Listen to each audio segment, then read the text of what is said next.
the train pulled into the station, I finally told Chloe it was over. She just gave me this tired little smile, like she expected it. "Is this just because I gave the sleeper ticket to Ethan?" she asked. "Yeah," I said. She laughed a little, resting her forehead in her palm, shaking her head like she was dealing with a toddler throwing a temper tantrum. "Okay, so what's it going to take to fix this? Do you want me to play video games with you when the semester starts? Should I buy you that gaming gear you wanted, or do you want to just vent and yell at me for a while?" Before I could even open my mouth to respond, Ethan, the student Chloe was mentoring, called out to her in a shy, quiet voice. "Chloe, my luggage is really heavy. Could you give me a hand with it?" She didn't even look at me. She immediately turned around, tucked Ethan under her arm like a protective mother hen, and pushed her way through the crowded platform, leaving me standing there alone with 2 massive suitcases. I pulled my phone out of my pocket and typed a text to my mom. "Mom, please cut off all of Chloe's credit cards. Right now." Chloe never seemed to understand that I only got angry when I actually cared about her. Once I stopped caring, she didn't matter to me at all. The train station was absolutely packed since everyone was heading back to school. Chloe had been the one who insisted on taking the long train ride for the experience, so I had canceled my flight plans without a second thought to make her happy. I had spent days looking up travel hacks, buying the best snacks, packing playing cards and portable chargers, and even bringing the specific pillow Chloe couldn't sleep without. I had everything ready. But on the day we were supposed to leave, Chloe got a phone call and ditched me halfway to the station. "Mark, something urgent came up. Be a good guy and meet me at the station, okay?" I was confused. "What's so urgent? Do you need help?" But she had already hailed a taxi and jumped inside without answering. Chloe wasn't usually impulsive, so I assumed it had to be an emergency. I actually felt worried standing there at the station entrance, anxiously waiting for her. Then she waltzed into view, hand in hand with Ethan, laughing and joking. It felt like someone had dumped a bucket of ice water over my head. When Ethan saw me, he quickly yanked his hand away. "Mark, don't get the wrong idea. Chloe was just holding my hand so I wouldn't get separated in the crowd." I let out a harsh, dry chuckle. "Is that right? Should I buy you a toddler leash so she can keep track of you better?" Ethan looked down, acting embarrassed. Chloe laughed, swatting at the air. "Oh, stop being dramatic. A leash? Don't be mean." She reached out to touch my cheek out of habit, but I pulled back coldly. "So, was this your urgent business? Picking him up? Are you jealous again?" She acted like my reaction was cute, reaching up to ruffle my hair with an exasperated sigh. "Ethan has a lot of stuff and couldn't get a ride. Unlike you, who has had a driver since you were born, you don't get how hard it is for people with less money. Besides, isn't it more fun with more people? Mark, stop throwing a fit, okay?" Ethan bowed his head nervously toward me. "Mark, I'm really sorry to be a bother. Please let me know if I can do anything for you during the trip. I'm good at manual labor. Just consider it my apology." He claimed he could do anything, but the second it was time to board the train, he suddenly became too frail to lift his own bag. "Ah," Ethan wobbled slightly. Chloe immediately abandoned me. "Mark, Ethan isn't as strong as you. I'm going to help him get settled. Be good." She patted my head quickly and then carefully supported Ethan as they walked away, not even bothering to glance back at me. For some reason, my eyes started to burn. I let out a self-deprecating laugh, clenched my jaw, and dragged my luggage through the crush of people. By the time I finally stumbled into the sleeper cabin, I was soaked in sweat, and my expensive white shoes were covered in black footprints. There were 6 beds in the cabin, and mine was the only one empty. Neither Chloe nor Ethan was there. I called Chloe, but she didn't pick up. I texted her asking where she was, but it was like throwing a stone into the ocean. total silence. Just before the train started moving, I found them. Not in person, but on Ethan's social media. He had posted a photo of himself leaning his head on Chloe's shoulder, both of them flashing peace signs at the camera. The caption read, "Thank you for braving the crowded train for me without hesitation. As I start this new chapter, your company makes me fearless." Chloe had commented on it. "Go, Ethan! You're my pride and joy." She added a heart emoji. A tear hit my phone screen, fogging up the glass. I wiped my face roughly and typed a comment through the blur in my eyes. "Yeah, it sure looks fun, but I don't want any part of this kind of fun anymore." A second later, Ethan deleted my comment. I smiled, a twisted expression on my face, and turned off my phone. Even in the sleeper car, the air was stale and heavy. The constant rocking of the train made my stomach turn, and the nausea got worse, until I eventually passed out. I don't know how much time went by, but I suddenly felt someone gently stroking my hair. Startled, I opened my eyes. Even through the dizziness, I recognized Chloe. I slapped her hand away. "Don't touch me," she sighed, giving me a helpless smile. "Are you still angry?" Okay, it's my fault. The train was too loud and I didn't hear my phone. You have the only sleeper ticket while Ethan and I are stuck in the hard seats. Aren't you happy yet?" I glared at her. She genuinely didn't think she had done anything wrong. She had changed so much. But deep down, I still felt a sharp sting of injustice.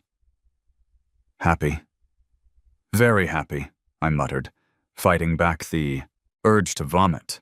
My voice was cold. "Can you please let go of me? I need to sleep." "Still sleeping? You've been out like a light for hours." Chloe tried to pull me up. "Ethan is feeling really sick from the motion, and you've slept enough anyway. Let him rest in the sleeper berth. Isn't this what you wanted? Now you get to have me all to yourself in the seats." She bent down to help me put on my shoes. I shoved her away hard. Ha, I thought. So she wasn't here to visit me. She was just here to steal my bed. "No need. Get lost," I snapped. Chloe stumbled back, and a slender figure rushed forward to catch her. It was Ethan.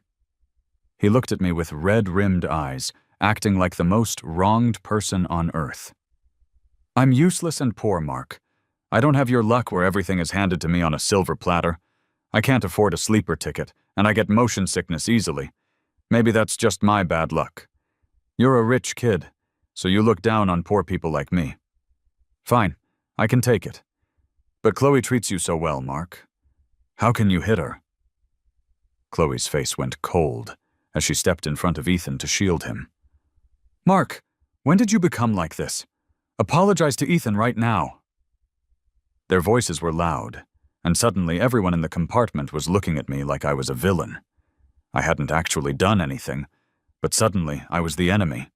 It felt like the air was being squeezed out of my lungs, and my eyes stung from holding back tears of rage. What did I do wrong? Then the train braked hard, and the dizziness slammed into me. I staggered, my face going pale. Chloe finally noticed something was wrong. She looked tense and reached out a hand to steady me. Just then, Ethan suddenly grabbed his head and collapsed onto her. "Chloe, I feel dizzy. I feel awful." Ignoring me completely, Chloe helped him sit down on the bed. Then she forcefully pulled me up. "Give Ethan the sleeper so he can rest. Consider it an apology for insulting him." She pushed me toward the aisle. "Be good. Don't act like a spoiled brat. You go to the seats. I'll take care of Ethan and join you once he's asleep." She walked away without looking back. Watching her leave, I couldn't hold it in anymore. I started dry heaving. "Hey, are you all right, young man?" An older woman from the next bunk looked at me with concern. I waved my hand, signaling I was okay. "If you're feeling sick, have some warm water. Don't force yourself to be tough." The lady seemed kind. She flagged down a passing attendant. "Sir, can you help? This young man isn't feeling well. I'm going to get him some warm water." The attendant nodded. The woman handed me a cup of hot water. I thanked her, but I was too paranoid and nauseous to drink it. Instead, I just laid my head on the small table and dozed off.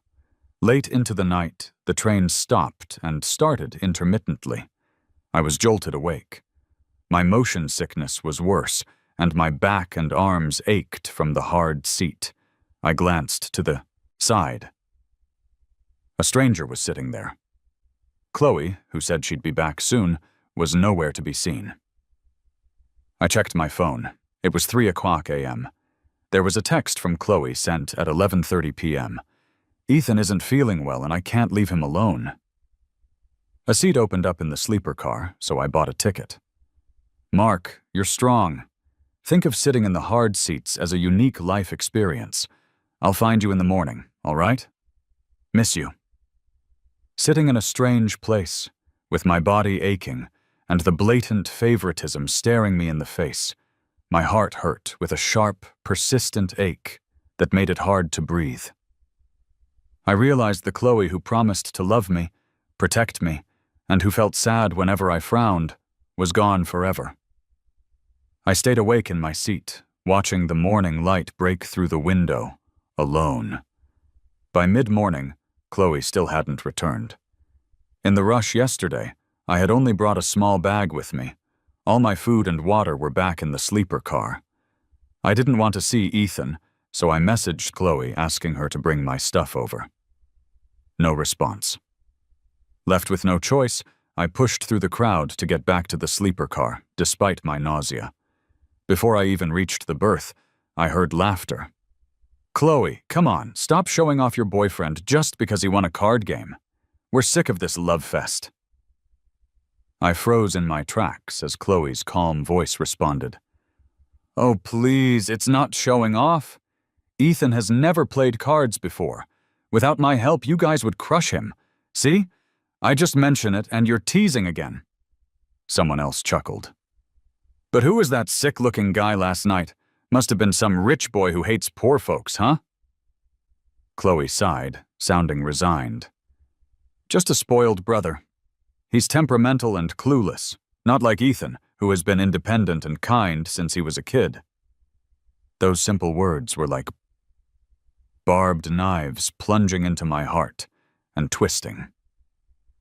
Chloe was lying. Back in high school, she had brought me a gift and nervously confessed, saying she didn't want to be just a sister figure, that she wanted to be my girlfriend when I turned 18. I had agreed, ecstatic that we'd be together. "Lost again. Ethan lost again. Get the biscuit ready." I walked into the berth area amidst the cheering. I saw 4 or 5 people sitting on the lower bunks.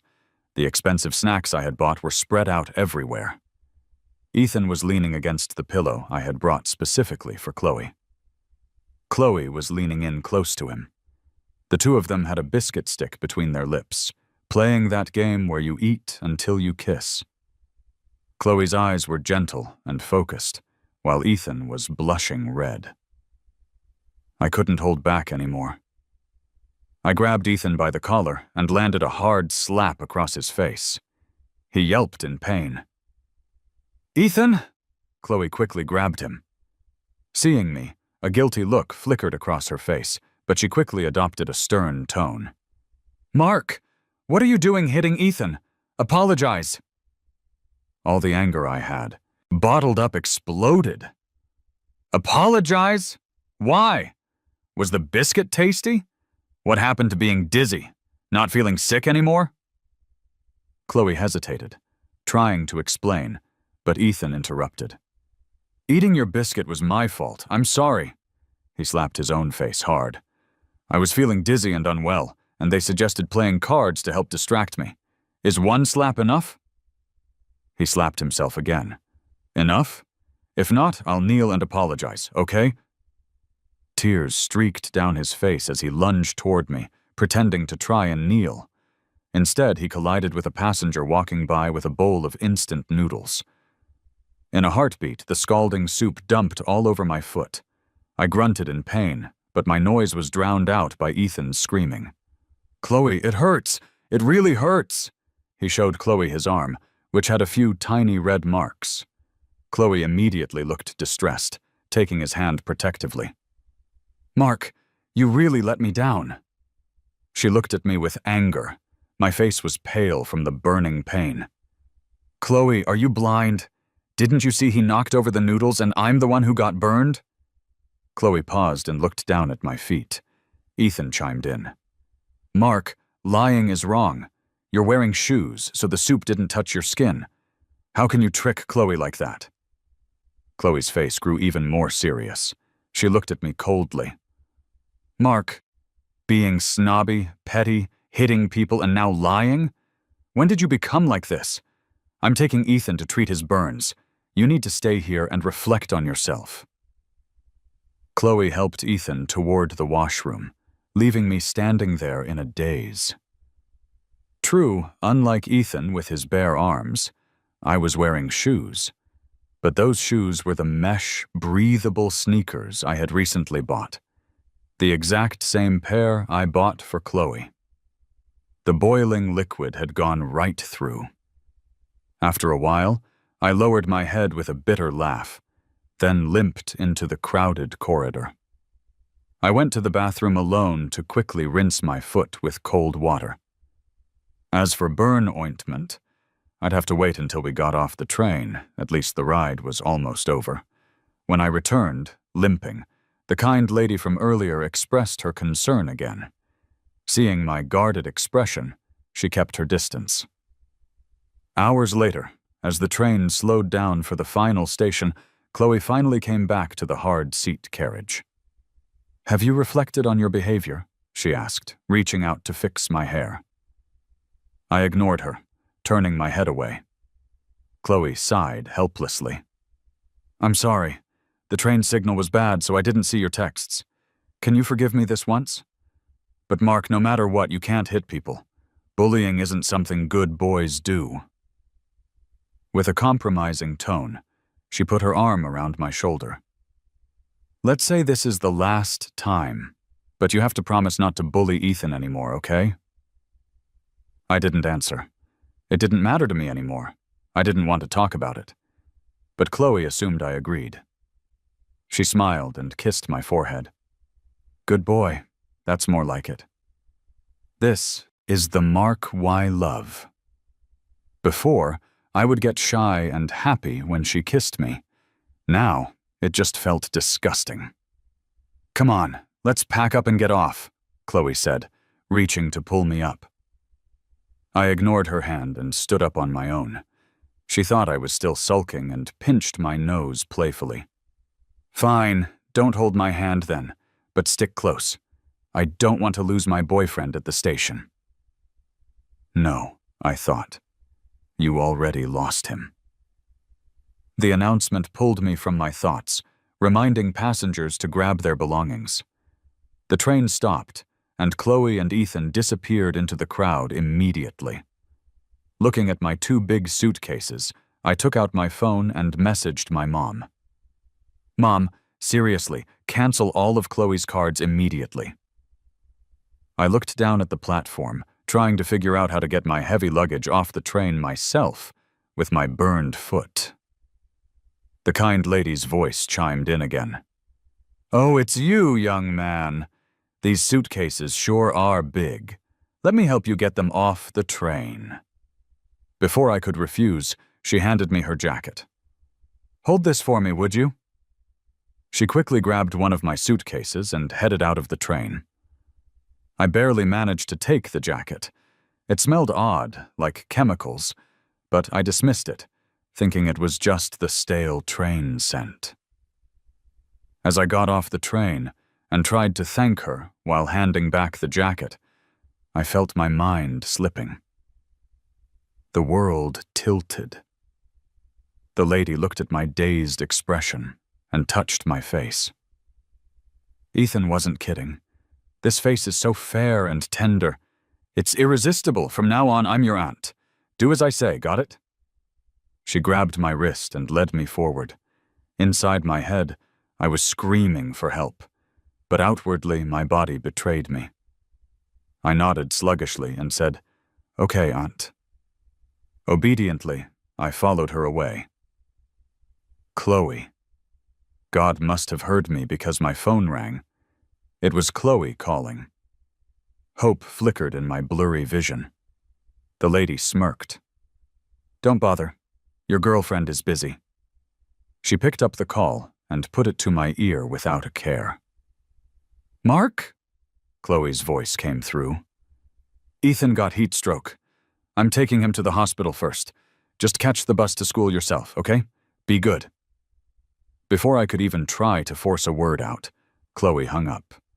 I watched helplessly as my vision faded to black. At the taxi line, Chloe waited with Ethan. Her phone rang again. Seeing Mom on the screen, she answered quickly. Ethan noticed, his eyes gleaming as he listened carefully. "Mom, are you free now? What's up?" "Where is Mark? Did you two have a fight?" My mom's voice interrupted her, sounding worried. Chloe laughed it off. "Did Mark tattle on me again? He's so childish. I just helped a male classmate with his luggage. Why would Mark message you to cancel my cards over that?" "Why doesn't he answer my calls then?" My mom questioned sharply. "I can't reach him." Chloe paused. She knew my mom understood my personality. I wouldn't have asked to cut her off financially unless I was truly done with her. Chloe finally realized that maybe I was actually serious. "Mark's next to you, right? Hand the phone over. I want to have a word," my mom demanded. Chloe's breath hitched. "Mom, Mark's not with me right now." "Not with you? Then where is he? Why isn't he with you? I can't reach him and he doesn't know his way around that city." "The train station is too crowded," Chloe stammered. "Maybe his phone is out of battery." Ethan chimed in. "Chloe, what are you busy with?" Chloe thought the battery explanation made sense. She was about to tell my mother that, when she caught a familiar figure sprinting through the crowd out of the corner of her eye, shoving people aside. It was Sarah, our family friend. She was 3 years older than me and already a senior in college. "Is she here to pick us up?" Chloe wondered. But she had a bad feeling seeing Sarah running like that. "Sarah? Talk to me. Mom, I'm going to find Mark," Chloe said hurriedly, then bolted to chase after Sarah. "Chloe, where are you going? Chloe!" Ethan called out immediately. "Ethan, wait here. I'll be—" Chloe's words were cut short by Ethan's cry of pain. She turned around to find Ethan had fallen, his knee scraped and bleeding. Chloe hesitated, gritted her teeth, then quickly returned to help Ethan sit on a nearby curb. "Ethan, hang in there. I'll go check on Mark. I'll be back to take you to the hospital soon." Without waiting for Ethan to answer, Chloe ran off again. Ethan reached out but grabbed nothing but air. He bit his lip in frustration and quickly pulled out his phone to send a message. Though she only went back briefly to help Ethan up, the train station was chaotic. By the time Chloe resumed her chase for Sarah, she was gone. Chloe looked around everywhere but couldn't find her. Panting, she took out her phone and called Sarah. The call connected, but no one answered until it timed out. "Damn it!" Chloe cursed. She immediately called me, but all she heard was the automated message saying the call couldn't be connected. Over and over again. "Mark, where are you? Stop being stubborn. I was wrong. Please, call me back as soon as you get this, okay?" she texted. No response. She went to the student volunteer area to ask if anyone had seen me, but they all shook their heads. Anxiety began to overwhelm her. Her hand trembled uncontrollably. It felt like something terrible had happened. Unsure of what to do, Chloe spotted the security cameras above. Her eyes lit up, and she ran to find the station staff. But Ethan's call came in. Chloe ignored it. He called again. And again. "Just stay there and wait," Chloe snapped, as she finally picked up, only to hang up immediately after. Hearing there might be a missing student, the staff immediately pulled up the surveillance footage. Chloe provided the train number, and soon my image appeared on the screen. When she saw someone helping with my luggage, Chloe was relieved for a second, then realized the gap between. The train and platform was huge. 2 suitcases were impossible for me to handle alone with my injury.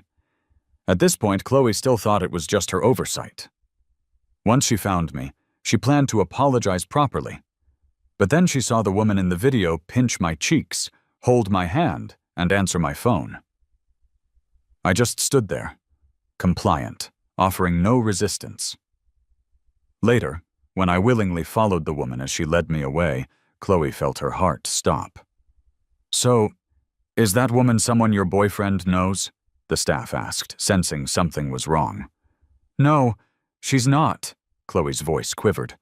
"Call the police! Save him! Please save him!" she shouted. The police sprang into action immediately. They tracked down the van through the traffic cameras. Seeing me being pushed inside and the door closing, Chloe's knees nearly buckled. Her phone rang again. "Have you found Mark?" It was my mother, her voice filled with panic. Chloe's lips trembled. "Mom, Mark, he seems to have been taken by traffickers." Thud. Something hit the floor on the other end of the line. Chloe quickly added, "Mom, don't panic. The police have already locked onto the trafficker's car. I'll go with the police now to rescue Mark. I'll bring him back safe and sound. I will." She repeated it, unsure if she was reassuring my mom or herself. "Chloe, you'd better," my mom said, anger mixing with the fear. I didn't know any of this. When I regained a bit of consciousness, there was only despair in my heart. From the conversation in the van, I realized I had fallen into the hands of human traffickers. They planned to sell my organs. I never imagined a grown man like me would be tricked and drugged. Chloe had already taken Ethan and left. And judging from what the traffickers had said, it seemed Ethan was one of them. He would surely try everything to stop Chloe from discovering what happened to me.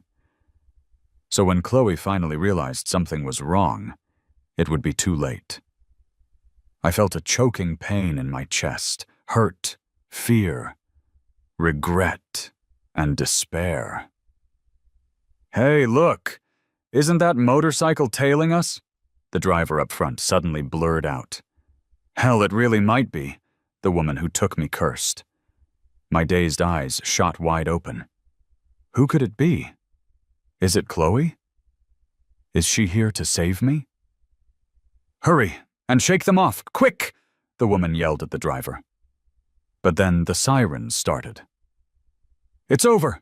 The cops are here!" the driver shouted in panic. Not wanting to get caught, the kidnapper floored it, ignoring traffic rules and driving wildly. Boom! A loud crash. A furious impact. Before my consciousness faded completely, I saw Sarah rushing toward the wreckage, her face full of panic and worry. When I woke up again, I was in a hospital. I felt dizzy and nauseous. Before I could process where I was, I heard arguing outside the door. "Chloe, you have the nerve to show up here?" It was Sarah's voice. "I asked you, how were you taking care of Mark? How did he get kidnapped?" "That's none of your business. I'll apologize to Mark when I see him," Chloe said. "Get out of my way. Screw you. You think you can just see Mark? In your dreams." Sarah was so mad she was cursing. It sounded like a scuffle broke out, and the hospital room door swung open. A disheveled Chloe saw me. "Mark!" She rushed toward me, her voice hoarse. She was moving too fast and almost stumbled. "I'm sorry, Mark." She stepped forward, reaching out to hold my hand. I pulled away and just stared at her coldly without saying a word. Sarah grabbed Chloe by the collar from behind. "Get lost." Turning to me, Sarah's tone softened instantly. "Mark, does your head hurt? Are you dizzy? Do you feel like throwing up? Are you uncomfortable anywhere? It was a flood of questions. I had never seen Sarah like this before. Well, actually, she was even more worried when she pulled me from the wreck. Sarah, I'm okay. Mark, have some water. I'll help you drink. Chloe moved to the other side of the bed, offering a cup of water to my lips. Without hesitation, I smacked it away. Get lost! The water spilled, soaking Chloe's clothes. She paused, but quickly set the cup down like nothing happened. Not thirsty? Then are you hungry? Want anything to eat? Get lost. I cut her off, my voice ice cold. Chloe, leave the room. Get out of my sight. Do you hear me? Chloe turned pale, trembling as she knelt by the bed to meet my gaze. Mark, I didn't take care of you, and that's why you were in danger. I'm sorry. You can hit me or yell at me. Just don't make me leave, okay? Mark, don't treat me like this. We're a couple, aren't we? Give me a chance to make up for my mistake, will you? Mistake? Couple? I sneered. We already broke up. First off, there's that. Who said we broke up? A few angry words don't count. I don't agree. I ignored her denial. Second, you were the one who wanted to try this long train trip, convincing me to agree. So, how did it go? Watching me get excited, looking up stuff, getting food and drinks ready, all for you and Ethan. You must feel great. Halfway through, you left me. When we checked tickets, you left me. You got on the train with Ethan, took selfies, and left me in the sleeper alone. I took a breath. He said he was carsick. You woke me in the middle of the night to take my bed and sent me to the hard seats, leaving me there all night. No water, no food, nothing. What were you doing when I found you? Playing cards with him? Just kiss Ethan already. What's with the card game excuse? Aren't you tired of pretending? As my words dripped with sarcasm, Chloe's face turned whiter.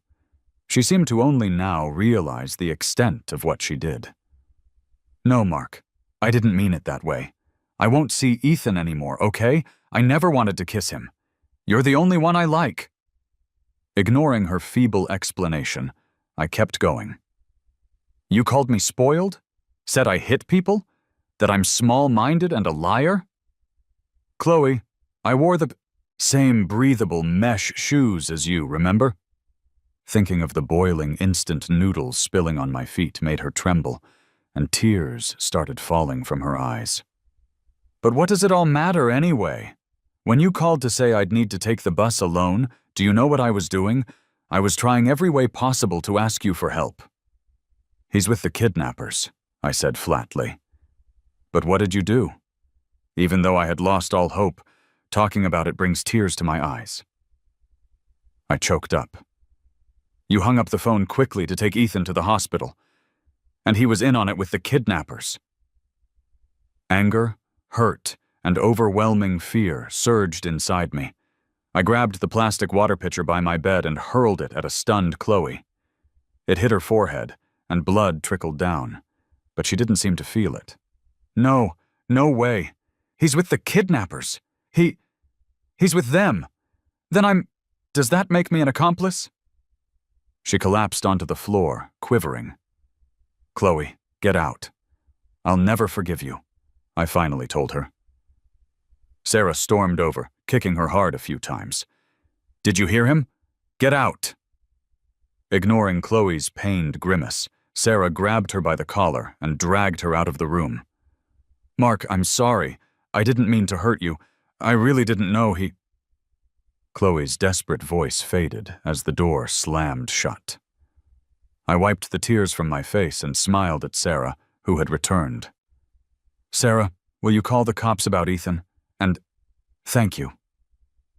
The effects of the kidnappers' drugs hadn't worn off yet, and I quickly drifted back into sleep. When I woke up again, my mom was there, her eyes red from crying. She had caught the first flight to get here. Mom, I burst into tears. She already knew what happened from Sarah. Her voice was choked up. Yeah, I'm here. Don't be afraid, Mark.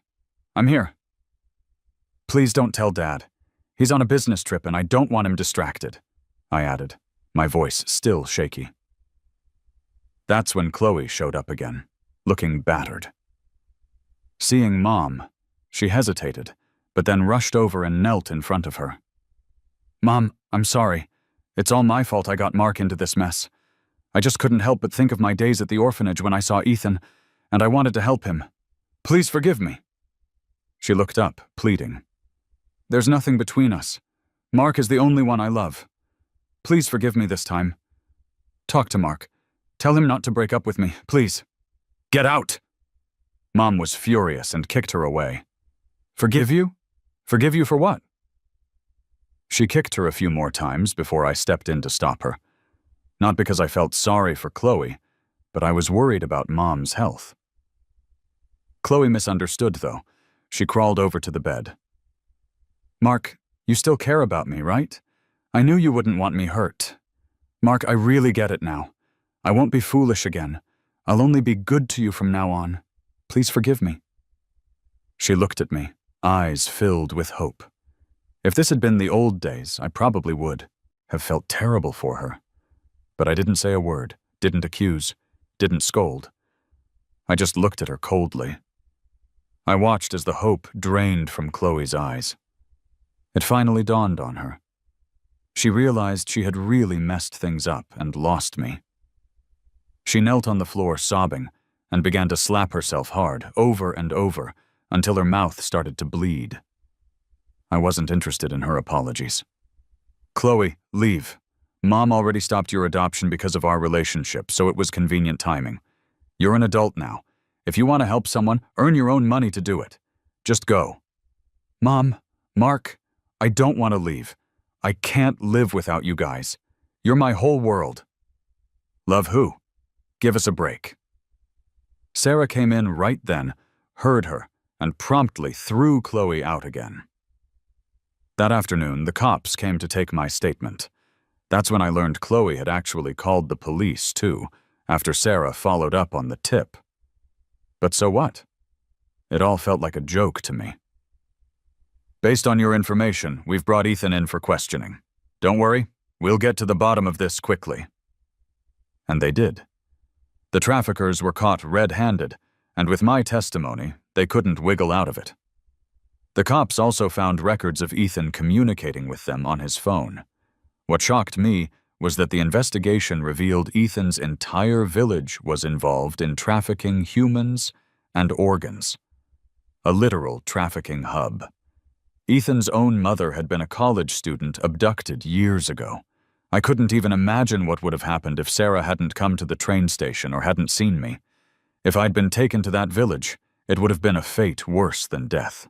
About a month later, the police rescued a lot of women and children, including Ethan's mom. As for Ethan, unfortunate timing, really. He had just turned 18 2 days before boarding the train. Expelled, sentenced, social pariah, 3 strikes. That month passed, too. After getting discharged, I headed back to school. Officially a college student now. Chloe tried to approach me several times, bringing breakfast, snagging seats, and trying to cozy up to my dorm mates to get to me. I didn't care. Sometimes Sarah caught her at it and gave her a good kick. Sarah, stop! I'd rush in to stop her. Instantly, Sarah's tough front collapsed.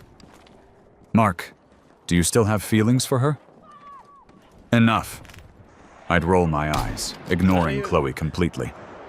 I just don't want you getting in trouble with the school or hurting your foot. Instantly, Sarah went from stormy to sunny. That's my grinning like a he goof. runs up with his mouth open Seriously, saying, she "Bite." used to be so serious. How did she change so much? I shook my head in mock disapproval, but my smile said it all. Eventually, Chloe didn't show up as much. Sarah said she was working odd jobs since she ran out of allowance. I let it go. Too late. A year later, Sarah graduated and planned to go abroad for her master's. Coincidentally, I also got into a university overseas. The day we left, Chloe somehow learned about it. She rushed to stop me. That Mark, was please don't fucking leave. cool. I'm working now. Don't go with her. Hey, you Just stay with me. wait for me a little longer, will you? Wait? Like I'd been waiting all this time for her Okay, or that something? fucking gadget Give me is a break. fucking sweet. Ignoring her, I took Sarah's hand and got in the car. Did you see that? No, I was dead. Oh, yeah, that happens. Dude went to I decided the shoot. nap was more important. He went to shoot me with his fucking noob tube, and I had the recon gadget out, and as soon as he went to shoot, he just blew up. That was cool. Diabolical. Attention! Our troops have lost objective Charlie.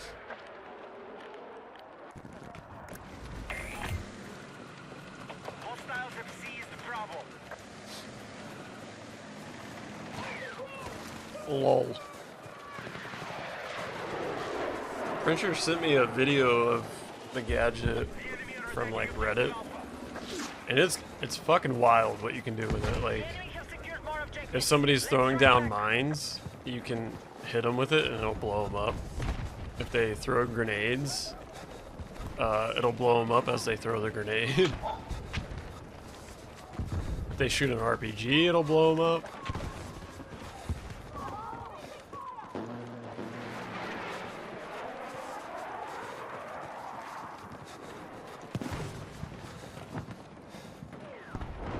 I think I can definitively. I think I'm way over time limit here in the wiener. I don't think you are. Hey, We have regained control of the objective.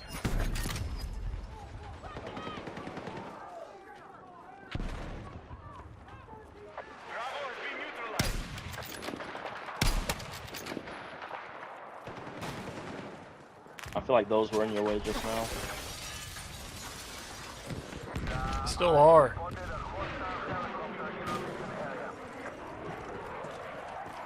You're welcome.